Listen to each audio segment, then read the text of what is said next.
Pierre-Yves Chicot, oui. Oui, donc vous parliez d'impuissance publique. Comment faire justement pour que cette puissance publique s'exerce à plein en Guadeloupe, au niveau de nos collectivités? Mais là aussi, c'est la réponse, elle est immatérielle. C'est-à-dire qu'il faut qu'il y ait une prise de conscience de la part de ces élus locaux, que ce soit ceux qui sont anciens, que ce soit ceux qui arrivent. Ce que j'observe, c'est que vous avez une nouvelle génération de candidats aux élections municipales, et on a vu quelques-uns émerger qui sont en train d'injecter dans le discours politique quelque chose de nouveau. Il y en a eu à Basse-Terre, il y en a eu à Pointe-à-Pitre. Je n'ai pas forcément envie de nommer des noms, j'aurai l'occasion de le redire.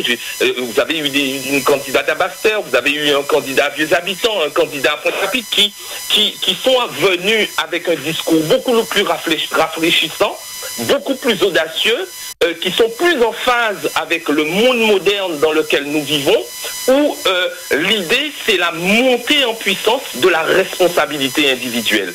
Et cette responsabilité individuelle, c'est pas celle qu'on connaît, qui caractérise le profil du citoyen électeur en Guadeloupe, qui, quand on va venir vers lui faire du porte-à-porte, il va se poser la question « qu'a fait bon moins ?»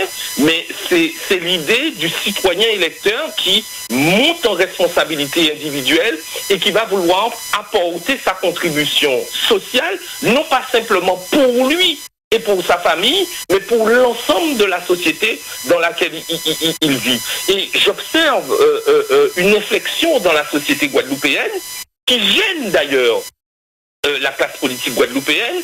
C'est l'idée selon laquelle des individus qui ne seraient pas élus n'auraient pas la légitimité pour s'exprimer dans l'espace public. Et là, je pense que en 2020, c'est terminé. Vous avez de plus en plus de personnes qui ne sont pas élues, qui ne sont prétendument loin par le suffrage universel, qui s'invitent dans le débat public, qui tossent la classe politique, qui l'interpelle. On peut parler de Sentinelle Guadeloupe d'Éric Coriolan, on peut parler de Moun Guadeloupe qui s'exprime, je l'ai déjà indiqué parfois, de façon tapageuse.